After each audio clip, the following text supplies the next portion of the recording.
Olá, tudo bem? Meu nome é Juliana Garcia, esse é o Intensivo Pedagógico e a nossa resenha de hoje é sobre o livro Pedagogia de Projetos na Educação Infantil. O livro é das autoras Maria Carmen Barbosa e Maria da Graça Horn e ele foi o título mais votado na nossa enquete que fazemos aqui no YouTube para saber qual é o vídeo que nós devemos trazer para vocês. Mas vamos direto ao assunto, sem enrolação. O livro possui 10 capítulos, onde as autoras vão trazer diversas informações, desde as descobertas mais recentes sobre a educação a partir da ótica da ciência, relato de experiência de professoras que atuam com a pedagogia de projetos na educação infantil. Elas também vão trazer instrumentos, fotos, ideias, formulários e tudo mais que for necessário para você que tem interesse em atuar com pedagogia de projetos. E elas utilizam essa ideia integradora do conhecimento justamente porque uma das referências que ela utiliza no livro são os estudos de Edgar Morin. Principalmente a ideia que ele fala sobre reconectar os conhecimentos que foram fragmentados e também sobre as incertezas do conhecimento. Eu vou deixar aqui nos cards um vídeo caso você queira aprofundar o seu conhecimento sobre Edgar Morin. As autoras também farão uma reflexão sobre o início da pedagogia de projetos com o autor Dewey. Outro autor que contribuiu para a pedagogia de projetos é o DeClory, quando ele usa as ideias dos centros de interesse, onde os conteúdos eram trabalhados de forma globalizada, unificado e por meio de temas principais. Aliás, Paulo Freire também utilizava essa ideia de temas principais, que no caso dele se chamava temas geradores. Falando nisso, se você gosta de resenhas pedagógicas, gosta de estudar mais sobre autores contemporâneos da educação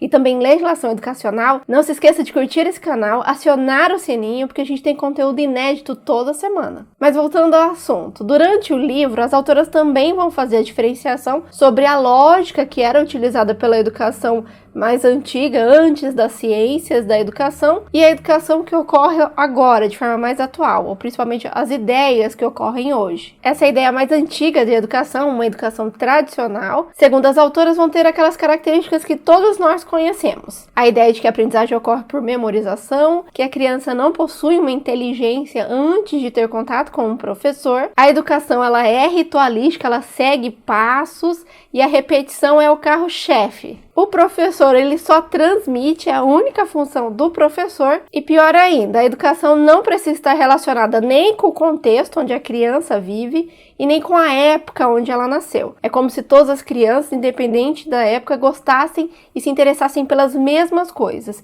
e aprendessem também da mesma forma. Em contrapartida, ela vai resgatar os conhecimentos que foram trazidos por Piaget, Vygotsky, Vallon, Brunner. Vamos falar sobre a aprendizagem significativa, sobre a importância do contexto e também da cultura da criança para que tudo faça mais sentido. Afinal de contas, uma criança que nasceu na década de 20, uma criança que nasce em 2020 não tem os mesmos interesses e nem aprendem mais da mesma forma. Elas também trazem informações muito interessantes sobre o desenvolvimento da inteligência, que não ocorrem por meio de sermões ou repetições intermináveis, mas, segundo as autoras, a inteligência vai sendo formada à medida que o sujeito se vê frente a situações desafiadoras, enfrentando problemas reais ou abstratos, que se constituem na dinâmica cotidiana das relações dos indivíduos com o meio. Elas também trazem um estudo de 1996 de Richard Gregor, que diz que existem dois tipos de inteligência. O primeiro tipo de inteligência é ligado ao conhecimento potencial ou conhecimento armazenado, que tem a ideia de memória, daquele que a gente memoriza. E o segundo tipo de inteligência é aquela necessária para a resolução de problemas, que o autor chama de cinética. E aqui que a gente conversa novamente sobre a diferença de uma escola que utiliza conceitos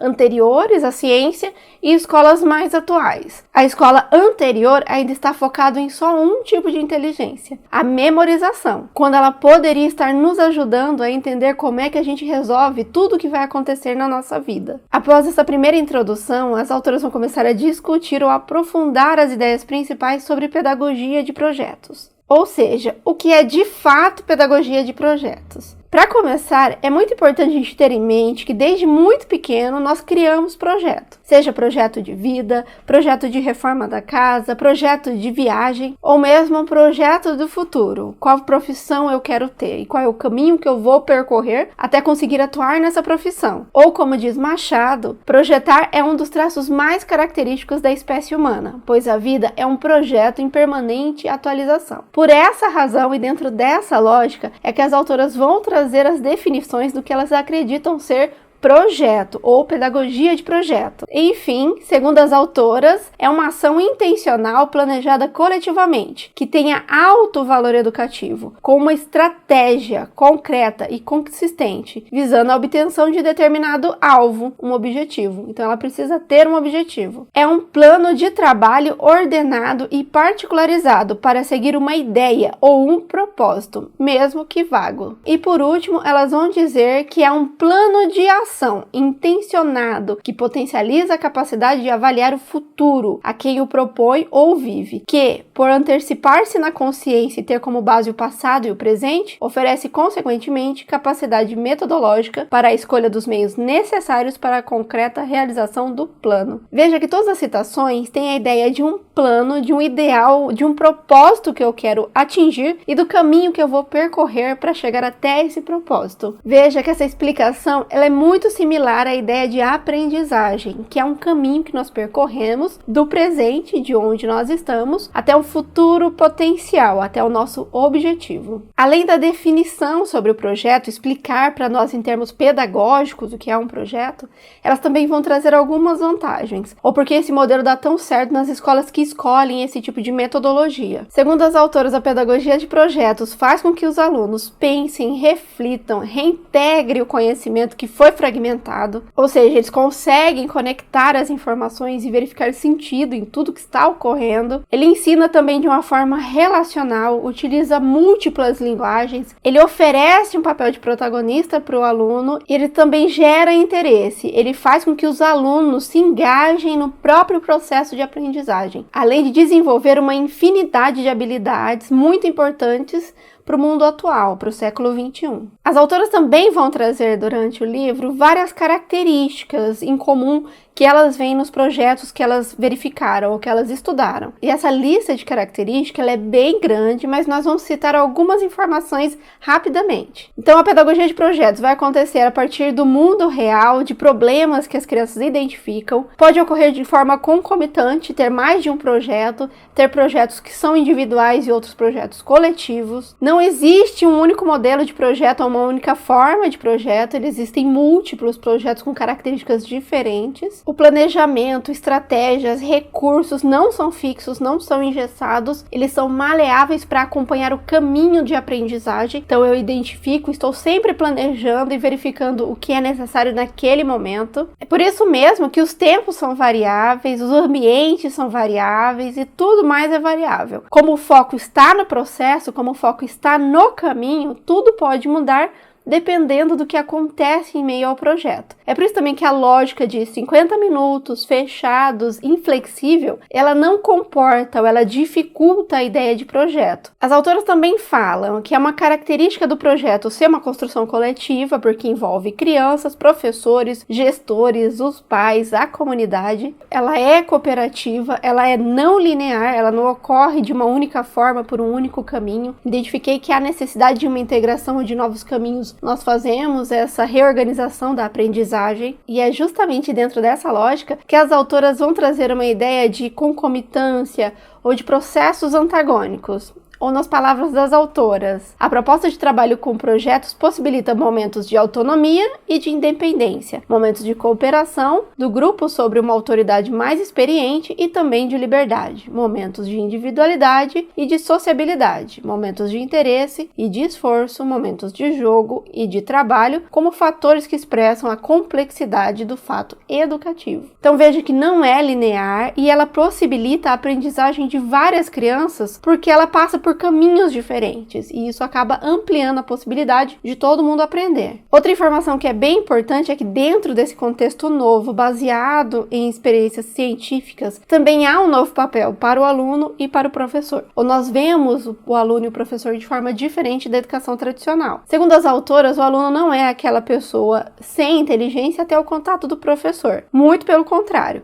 Ele é uma pessoa capaz, com interesses, com inteligência e principalmente com um imenso potencial de aprendizagem. Essas crianças, elas têm uma ideia e uma teoria sobre tudo, elas existem explicações, elas já têm preconceitos. E é por isso que a função do professor ou a atuação do professor deve incluir a escuta, saber escutar e identificar os conhecimentos que a criança já tem para, a partir dali, construir novos significados ou ampliar aquilo que a criança já sabe. Em contrapartida, o professor não é a única vida inteligente e também não é a única pessoa que toma todas as decisões no processo de aprendizagem. Ele é alguém que sabe ouvir, que acompanha, que pesquisa durante o processo para poder ampliar ou aprofundar o conteúdo. Ele também registra as informações, analisa os dados, verifica o percurso e também reflete e ajuda o aluno a refletir sobre os caminhos que eles estão percorrendo. É por isso que as autoras vão falar que o professor é um coautor da aprendizagem, ele está ali criando a aprendizagem junto com o aluno e também é um coprodutor das estratégias de ensino, porque ele permite que os alunos verifiquem também quais seriam as estratégias, os caminhos, os recursos que fariam mais sentido para aquele momento, para aquela aprendizagem. As autoras também trazem informações de como a gente estrutura um projeto, ou seja, quais os caminhos a gente percorre dentro de um projeto. E a primeira informação que elas passam é que não existe uma forma rígida, uma forma única, uma forma intocável. Tudo depende muito da sua realidade, do que você está fazendo, de quem são os alunos, de qual é o objetivo. Mas ela traz sim alguns modelos que tem no livro para você poder utilizar eles. E também traz as ideias desse percurso, de como ocorreria. Então, tanto a parte formal, a parte que nós escrevemos do projeto, quanto a parte lógica, de estrutura dos momentos que acontecerão na aprendizagem. Então agora eu vou falar rapidamente quais são esses momentos. O momento 1 é definindo o problema. Isso porque as autoras dizem que todo projeto tem um problema, um dilema ou um desafio. E esses problemas ou dilemas, eles são identificados tanto a partir de projetos anteriores, então eu verifico que há um outro conteúdo que eu devo atuar e inicia esse outro projeto. Também pode vir da ideia das conversas que eu tenho com as crianças a partir da identificação de um interesse ou de um conteúdo importante que sai das conversas, assim como sugestões dos pais, que também são ouvidos no processo de aprendizagem. O segundo momento é mapeando o percurso. Aqui o professor ouve as crianças em relação a quais propostas, quais caminhos nós deveríamos seguir, quais as sugestões que elas possuem, o que elas compreendem sobre esse assunto. O professor também coleta múltiplas informações e múltiplas ideias, afinal de contas, o conhecimento ele é repleto de incertezas. Então, quanto mais informações, quanto mais global for o conhecimento, melhor. Veja que esse momento ele tem uma similaridade com a ideia de planejamento. Então, eu estou verificando e sugerindo os caminhos que eu vou iniciar o percurso. No momento 3, eu já verifiquei as propostas, já tenho algumas ideias em mente, eu vou começar a fazer, enfim, a pesquisa, a investigação. E aí eu vou utilizar um monte de informações externas. Vou buscar informações em livros, revistas, reportagens, conversar com outros adultos e todas as outras informações que forem necessárias para mim compreender melhor o problema que eu estou enfrentando. O quarto momento é sistematizando as informações. E aqui eu vou reunir, reorganizar, comparar, verificar todas as informações para identificar se a minha resposta, se o problema que eu tenho é resolvido ou não por esse processo que eu acabei de passar. Então eu consegui buscar informações, reorganizar e comparar e resolver o meu problema inicial. Veja que esse momento ele exige uma atividade cognitiva bem grande e uma participação muito grande também dos alunos. E no final, todos os nossos caminhos e descobertas são documentados e também representados. Então seja por textos, desenhos, apresentações, murais e tudo mais que for definido pelo grupo. Sobre a documentação, as autoras também vão fazer uma diferenciação em 3 formas de documentação. A primeira seria o dossiê, que refere-se à organização de materiais sobre temas e assuntos. Elas vão falar também em portfólios. Os portfólios são caixas ou pastas que recolhem os trabalhos produzidos pelas crianças através de variadas modalidades de expressão durante um período de tempo. É a ideia mesmo de uma biografia.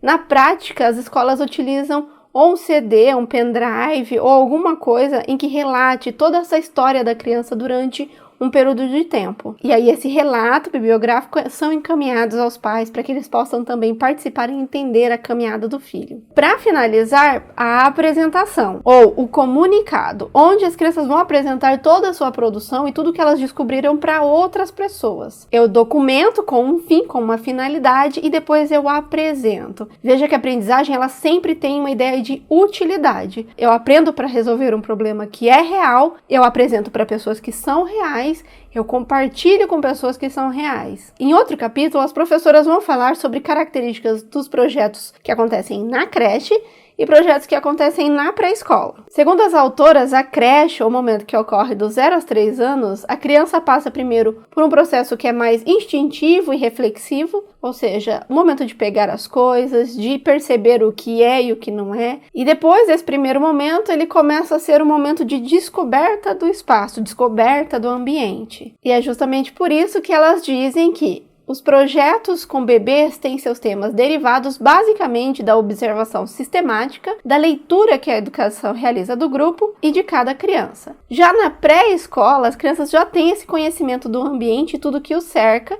e também de outros interesses. Então, os projetos nesse momento, eles vão ser quase sempre de aprofundamento. Já a avaliação dos projetos, elas são realizadas de uma forma que faz muito sentido para a pedagogia de projetos. Ou seja, identificamos uma problemática, resolvemos e buscamos as informações, fizemos um processo investigativo, uma educação investigativa, e no final verificamos se deu certo, se resolvemos o problema ou não. As autoras também vão trazer uma lista de instrumentos de planejamento, acompanhamento e registro que nós podemos utilizar em todas as aulas. E novamente eu vou citar bem rapidamente quais são esses instrumentos. O diário de campo, que é um caderno de registros do professor, em que ele coloca dados objetivos sobre como está ocorrendo a aprendizagem. Os anedotários, que são registros afetivos, emocionais e sociais dos alunos. Ali também pode ser colocado frases e outras descobertas que os alunos fizeram. O diário de aula, que é aquele caderno do professor, o planejamento do professor, nós já utilizamos esse diário. O livro da vida ou da memória do grupo, que é um instrumento de Freinet, onde é relatado toda a vivência do grupo da sala de aula. Ele é um diário da turma, né, onde tudo é relatado, onde a história das crianças ficam registradas. As planilhas, que é um material quantitativo.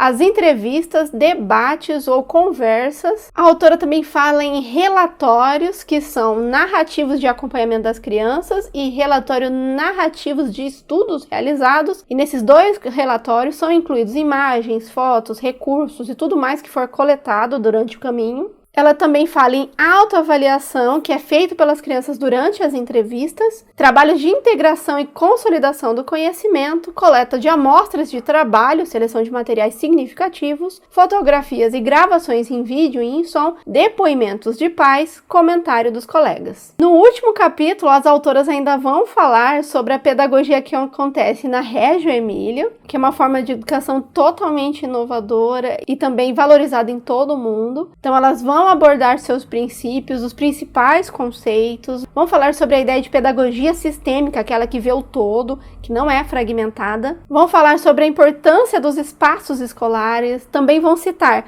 os ateliês, que são exatamente os locais onde as crianças colocam tudo em prática, onde elas constroem tudo, onde elas criam maquetes, informações, murais e tudo mais. Mas por hoje nós não vamos aprofundar muito nesse conteúdo, porque logo mais nós vamos trazer o livro 100 Linguagens da Criança, onde esse tema será trabalhado com profundidade e nós vamos poder entender cada vez mais sobre essa temática. Aliás, se você tem interesse em verificar a resenha desse livro, As 100 Linguagens da Criança, não se esqueça de colocar quero aqui nos comentários, porque assim eu fico sabendo quantas pessoas têm interesse nesse assunto. Para finalizar, não se esqueça que agora lá no Intensivo Pedagógico nós vamos ver como é que esse conteúdo cai nas provas. Nós também vamos ter acesso ao quadro resumo, onde eu coloco as principais citações que eu utilizei nesse roteiro e também separei várias questões comentadas para você verificar como é que esse conteúdo vai cair na prova. E se você chegou até aqui, eu quero agradecer demais o seu apoio e, se possível, pedir que você curta esse vídeo, porque é só assim que eu fico sabendo se eu devo ou não continuar com esse projeto. Por hoje é só um abraço e até a próxima!